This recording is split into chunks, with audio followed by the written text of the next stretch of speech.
Está complicado el asunto, ¿no? Amigas y amigos de Día Uno, con nosotros el doctor Osvaldo Chacón Rojas, consejero presidente del Instituto de Elecciones y Participación Ciudadana, el IEPC de Chiapas. Doctor, muchísimas gracias por la oportunidad de la entrevista. Hemos estado recibiendo desde que anunciamos la conversación muchísimas preguntas. Yo sí quisiera pedirte primero que nos dieras este panorama más o menos extenso, más o menos detallado que ustedes tienen desde que se hicieron las reformas, desde cómo se divide en 3 nuevos instrumentos, preguntarte si hay las condiciones en Chiapas para las elecciones. Ayer conocimos el calendario que va a aplicar. También ya conocemos los supuestos de cada caso, la gente que va para la reelección, lo que deben y no deben hacer. Yo sí te pediría, doctor, la oportunidad de esta conversación, una primera introducción de cómo estamos, sobre qué estamos parados. Y muchas gracias por darnos la oportunidad aquí en Día Uno. Saludo muy afectuosamente a todo tu auditorio, estimado Miguel, y comentarte que vamos a un proceso electoral bastante diferente respecto a los anteriores. Hay aspectos inéditos, ¿no?, principalmente relacionados con la pandemia, que van a ser, pero no solamente, también hay aspectos políticos, sociales, en temas de reformas. Todo ese contexto seguramente va a generar que las elecciones del próximo año, generen matices diferentes. Vamos a tener particularidades, desafíos particulares que van a ser extraordinario este proceso electoral. Primero hay que aclarar lo siguiente. El proceso electoral federal ya inició. Las elecciones van a ser el próximo 6 de junio del 2021, es decir, un mes antes de cuando fueron las elecciones en el 2018. Y ese día vamos a elegir nuevos diputados federales en todo el país. En Chiapas son 13 de mayoría relativa. Y ese proceso electoral ya inició hace 2 semanas, es competencia del Instituto Nacional Electoral. Y ese mismo día también vamos a renovar el Congreso del Estado y todas las presidencias municipales en el estado de Chiapas. Y ese proceso electoral local va a arrancar el día 10 de enero.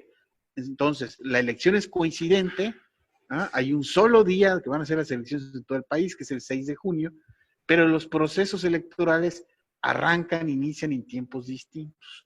Eso no quiere decir que no hayan ya actividades importantes relacionadas al proceso electoral, aunque no haya iniciado.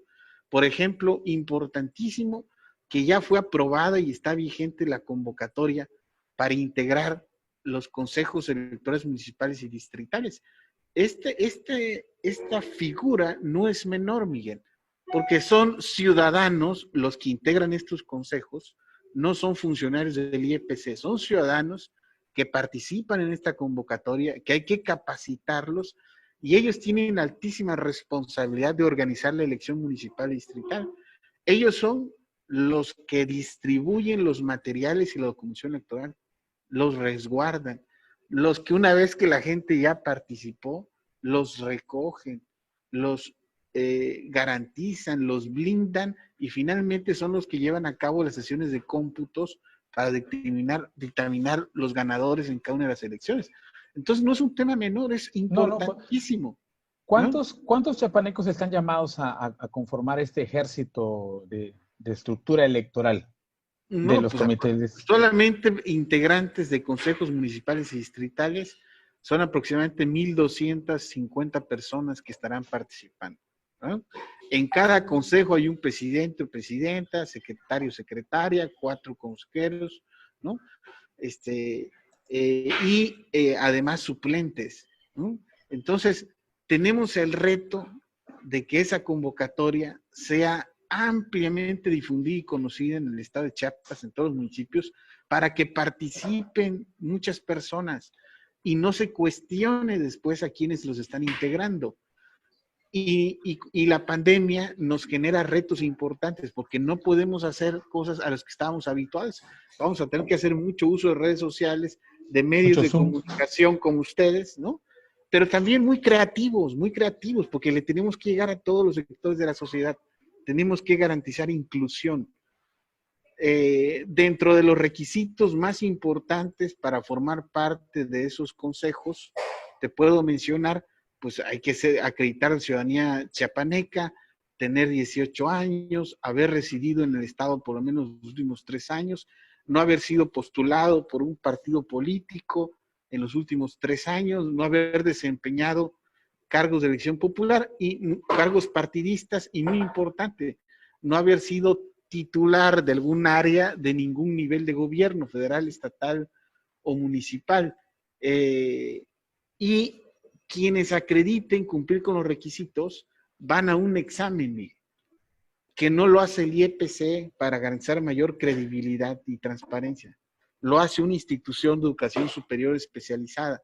En este caso va a ser la Universidad Autónoma Metropolitana, su área de derecho electoral. Ellos son los que hacen el examen, lo aplican, resuelven inconformidades. El IEPC no participa en ese proceso. Y quienes avanzan a la siguiente etapa, entonces ya van a entrevistas donde sí participamos los consejeros electorales para identificar las competencias y habilidades de los participantes. ¿Cuándo deben estar integrados esos consejos? Los vamos a designar en el mes de febrero y empezarán funciones en el mes de marzo.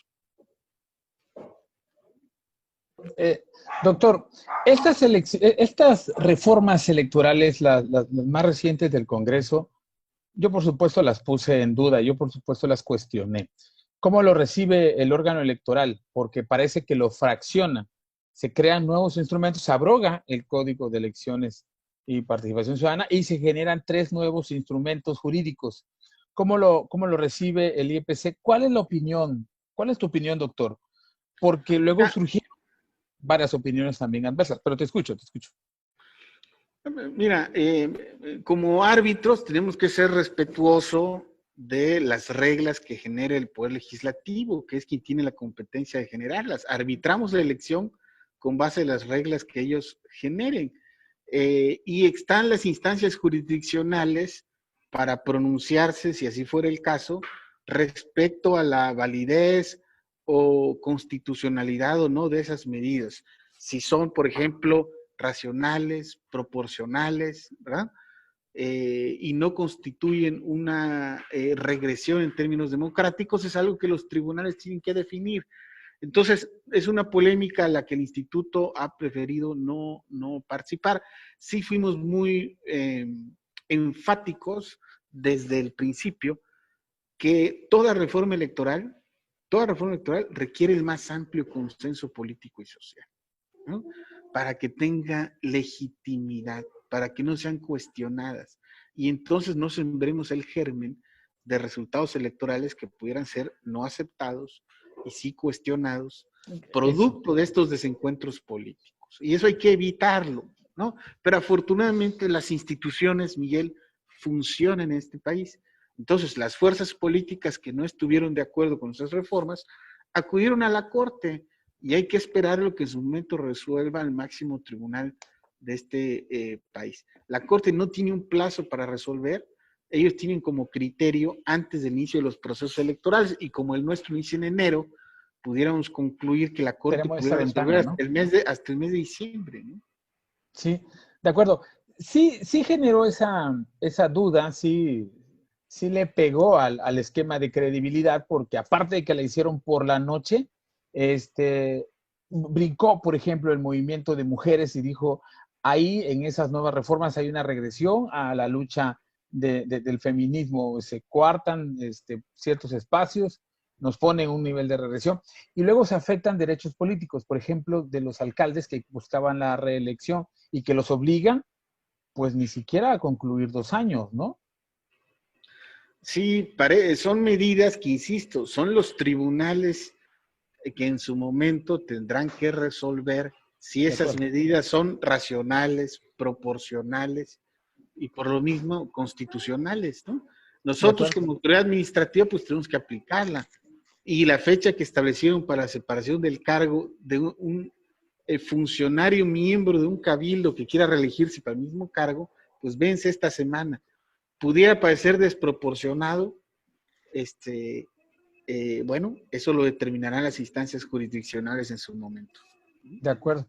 Aquí precisamente teníamos, y si me permites, voy a tratar de mostrarte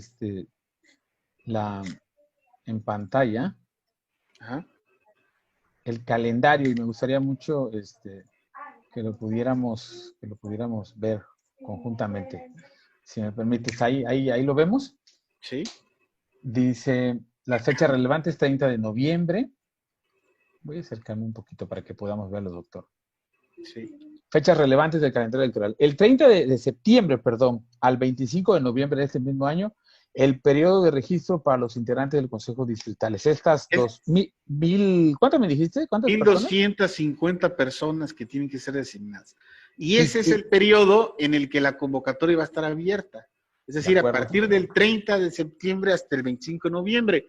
Y vamos a recibir documentación y solicitudes principalmente en línea, para no estar por el tema pandémico, contacto directo con las personas y no exponer a nadie. Sin embargo, vamos a dar asesoría y apoyo, asistencia técnica a todo el ciudadano que lo requiera, para que ningún interesado en participar se quede fuera. No hay dados cargados, Miguel. Cualquier ciudadano interesado debe participar con la confianza de que vamos a seleccionar a las mejores y a los mejores. De acuerdo. El 26 de noviembre, el Consejo General convoca el proceso electoral. Ahí arranca, ahí se empieza el proceso de manera institucional de parte de usted. No, lo que pasa es de que un mes antes del inicio del proceso tenemos que emitir la convocatoria correspondiente. Ahí solamente es la emisión de la convocatoria. El proceso arranca, si ves abajito en la tabla, el 10 de enero. Sí, porque dice del 6 al 22 del próximo año, el registro de las candidaturas comunes, los convenios de coalición, los partidos que van a ir juntos. Del 9 al 14, ya de enero del próximo año, lo que sí procede, ¿no? De las candidaturas independientes, cuáles sí, cuáles no. Esta es otra figura. Nosotros no hemos aprobado la convocatoria para que los ciudadanos interesados en buscar candidaturas independientes, ¿verdad?, puedan participar. Lo vamos a hacer en los próximos días, lo estamos trabajando en comisiones. Y una vez que esté publicada la convocatoria, la ciudadanía interesada en estas figuras de candidaturas independientes podrá participar presentando su carta de intención. Y lo que viene en el calendario que está marcado ahí es el periodo donde el IEPC determina si procede o no proceden sus solicitudes. Si llegaran a proceder, entonces en el mes de febrero ellos te dan 2 semanas para recabar firmas de apoyo ciudadano, y los que cumplan con el mayor número de firmas podrán participar bajo esta modalidad de candidaturas independientes. Perdón, una precisión. En el 2018 podían haber hasta 3 candidatos independientes por elección. Con las reformas que hizo el Congreso del Estado, ahora solo será 1.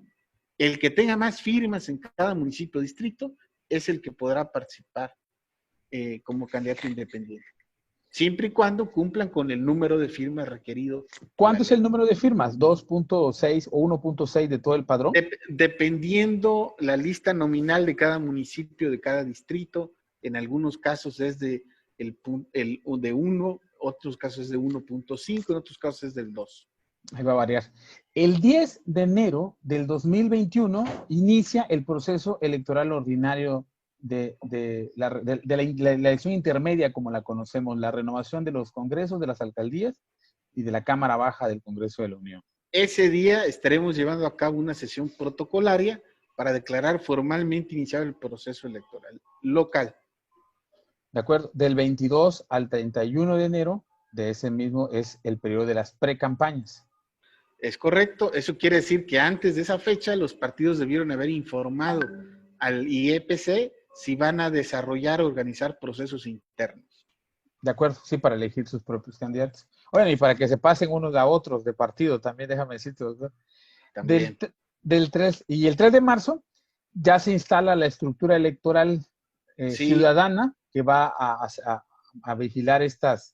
Es correcto, estos consejos electorales municipales y distritales se estarán instalando en el mes de marzo. Pero perdón que sea tan reiterativo, son tan importantes esas figuras que hay que insistir en la relevancia y que la ciudadanía se entere de esta convocatoria y participe. De acuerdo. Sí, sí, hay que seguir manifestando. Y acá tenemos otro de los productos que ayer conocimos, de la sesión que tuvieron ayer. Ujú. Para quienes son servidores públicos, ¿no? El 24 de septiembre, es decir, dentro de 2 días, la licencia para quienes integren el ayuntamiento, y me refiero al alcalde, al síndico y a los regidores. Sí, así es. Presentan Eso nos deja en una ventana de ¿cuántos meses antes de la elección que empieza en el 10 de enero? La ley dice 120 días antes del inicio de las precampañas. Y ya quedamos en la tabla anterior que las precampañas inician el 22 de enero. Por lo tanto, el día 24 de septiembre es el plazo para separarse del cargo de presidentes municipales, síndicos y regidores que aspiran a reelección. Porque si aspiran a otros cargos, estarán en los otros supuestos que tenemos en la tablita. El 6 de febrero ya del próximo año, la reelección. Antes, si me lo permites, ¿Sí? Miguel, Sí, doctor. Esta disposición fue recurrida por 2 partidos políticos y está en la Suprema Corte de Justicia. Y ¿Qué como partidos ya lo la dije un recurrieron? momento, el PAN y el Partido Revolución Institucional. PAN y PRI. Como ya sabemos, la Corte tiene hasta el mes de diciembre para resolver este asunto. Entonces, también dependerá el cumplimiento, no esa disposición de lo que en su momento diga la Corte. Sí, Pero si la Corte llega a validar la constitucionalidad de la medida, pues entonces solo podrán participar en la reelección los que presentaron su licencia de separación del cargo. Si la Corte decidiera invalidar esta disposición, entonces abriría la ventana de oportunidad para que lo hicieran todos, aún y cuando no hayan presentado esa separación del cargo. Este oficio de separación no lo hacen del conocimiento al IEPC, ¿no? Lo aprueban los cabildos y se hace conocimiento al Congreso del Estado. Y será el Congreso quien lo informará en su momento. De acuerdo. Entramos para febrero, para el 6 de febrero del próximo año, la elección consecutiva de diputadas y diputados locales. Es Es correcto. decir, el diputado tiene que renunciar también para poder presentarse si quiere volver a ser diputado por su distrito. Es correcto. En el caso de los diputados, esta es la fecha en la que tienen que separarse, el 6 de febrero, para su reelección. Para su reelección. Pero si quiere ser un diputado, alcalde, tiene los otros supuestos. Así ¿O no es. renuncia? No, sí, entraría en la tercera línea que también del 6 de febrero. Todos aquellos funcionarios públicos que quieran separarse, que quieran participar para ayuntamientos ser o diputados. Ayuntamientos o diputados, 6 de febrero. En el caso de ayuntamientos, 6 de febrero. En el caso de diputados, 8 de marzo. 8 de marzo, es lo que está abajo, ¿no? Para los diputados. Así es. Pues está bastante, doctor, bastante detallado, te lo voy a decir de algún modo, pero sí se va a enredar un poquito más. Las elecciones en Chiapas siempre tienen ese tono de ser lo más ríspido de nuestro proceso social y político, y cuando tienen estas características va a haber confusión. Tú tienes más experiencia que yo en estos temas, pero te puedo anticipar que va a haber mucha confusión, y habría que tener permanentemente la campaña para ir actualizando a la sociedad de por qué va a haber otra camada de alcaldes buscando su reelección en diciembre, dependiendo de lo que diga la Corte, ¿no? Sí, va a ser muy importante la comunicación que se haga de todos ¿no? de todo lo que vaya aconteciendo en esta materia. Lo que tenemos no es lo ideal, Miguel, ¿no? Las reglas electorales tendrán que ser más claras y más accesibles y más fáciles para cualquier ciudadano. Pero es lo que tenemos. Y como autoridad electoral, como tú bien lo señalas, nos corresponde ahora a nosotros precisar y estar permanentemente informando y comunicando para darle certidumbre a todos los actores políticos. Doctor, ¿esta es la elección con la cual concluye tu gestión al frente del IEPC? ¿O, ¿Sí? ¿O te alcanzamos a ver hasta la de 2024? No, ya habré cumplido mi cuota con la democracia. Fui designado para 2 procesos electorales.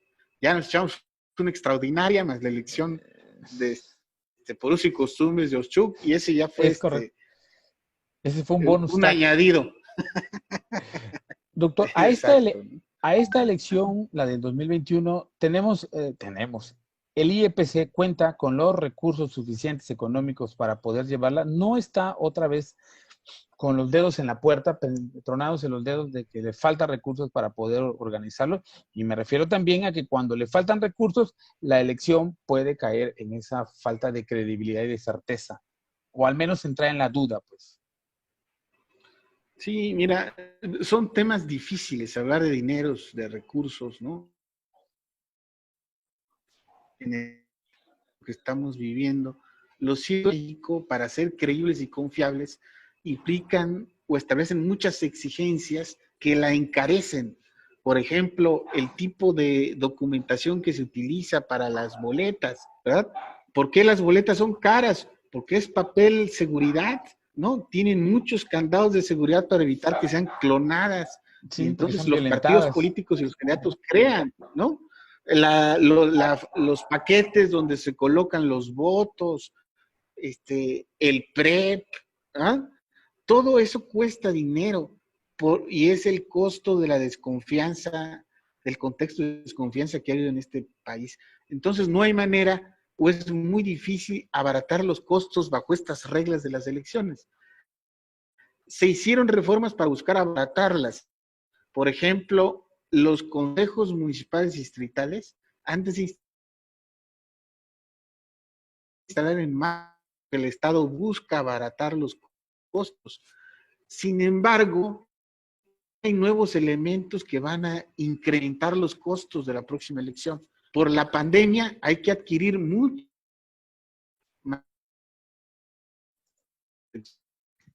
Sí, ahí te estoy perdiendo, te perdí un Y poco ahí, doctor, en la okay. última. En el tema de la pandemia, sí, digo, la reforma buscaban abaratar los costos, pero incrementa en otros, porque la sana distancia, el uso del cubrebocas, por ejemplo, le agrega otro componente de gasto, por ejemplo. A eso me refería, que la pandemia va a generar incrementos en los costos de la elección. Y también el convenio con el INE, porque en el 2018 el INE se hizo cargo del 90% de los gastos de la casilla. Y ahora no, nos vamos a ir a mitades. Entonces, nos va a salir más o menos lo mismo en términos presupuestales que el 2018. Sí. Ahí te volví a Entonces, perder. si me Sí, escuchaste, Miguel.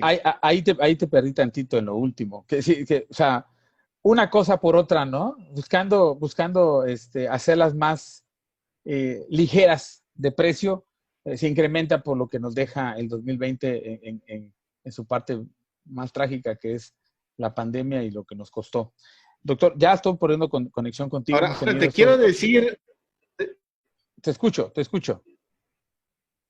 te quiero decir que ya hemos tenido reuniones de trabajo con la Secretaría de Hacienda del Estado y hasta ahorita la comunicación ha sido de un nivel de mucho respeto y de mucho profesionalismo y ha habido entendimiento por parte de los funcionarios de Hacienda de que no podemos arriesgar alguna actividad del proceso electoral por cuestiones presupuestarias. Entonces confiemos que ese proceso continúe en ese tenor, ¿no?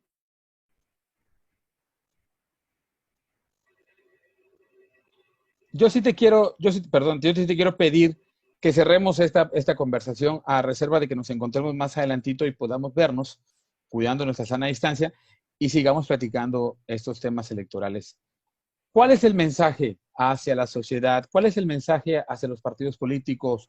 ¿Cuál es el mensaje hacia la cuarta transformación?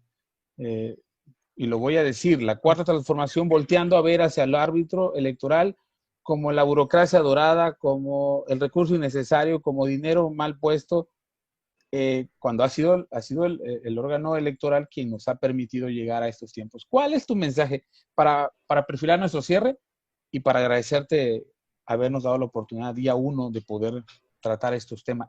Estos que son los primeros de muchos que van a surgir, doctor. El agradecido soy yo, Miguel, y por supuesto el mensaje a toda la ciudadanía es a refrendar nuestro compromiso absoluto con las instituciones y con las reglas. Es normal, la democracia está desgastada en todo el mundo. no es un fenómeno chiapaneco ni es un fenómeno mexicano. ¿Ah? Pero a pesar de ese desgaste, si no le apostamos a las vías democráticas e institucionales para resolver nuestras diferencias y la integración del poder político, ¿ah? Las alternativas son peores y pueden ser muy lamentables, ¿no? Como el hecho de De acuerdo. apostarle a sustituir las instituciones por decisiones en una plaza pública, ¿no? Eso a la larga puede tener afectaciones muy delicadas, paradójicamente en términos democráticos.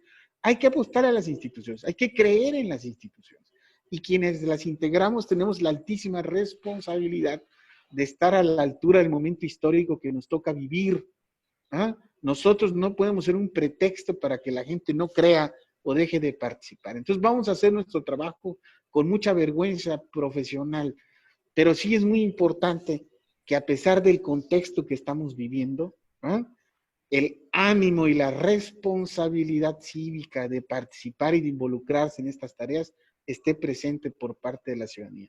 Hay un contexto muy difícil, la pandemia genera miedo, temor, vamos a generar todas las condiciones de seguridad para que ese no sea un pretexto para participar en las convocatorias y para salir a votar. Hay un contexto político y social que no está fácil porque hay mucha polarización, pero vamos a tratar también de generar condiciones propicias para que la gente pueda refrendar su vocación democrática el próximo año. De acuerdo, doctor. Yo te pediría que nos comprometiéramos aquí en día 1 a que nos encontremos un poquito más adelante y, si me permites, presencial, con su respectiva sana distancia y sus medidas de bioseguridad, volver a profundizar en estos temas. Siempre a los chiapanecos nos interesa preguntar, hacer cuestionamientos en vivo y responder, por supuesto, en vivo, ¿no? Ya nos encontraremos, doctor. Yo te agradezco esta oportunidad y quedan abiertas las puertas de día 1 para poder transitar junto al IEPC estas elecciones que van a ser históricas, las elecciones intermedias de la 4T. Te estoy muy agradecido, Miguel, con la entrevista y por supuesto que estoy atento a una siguiente oportunidad. Mando un abrazo y a todo tu auditorio. Muchísimas gracias. El doctor Osvaldo Chacón Rojas, consejero presidente del Instituto de Elecciones y Participación Ciudadana de Chiapas. Muchísimas gracias, doctor. Te deseo mucha suerte. Hasta pronto.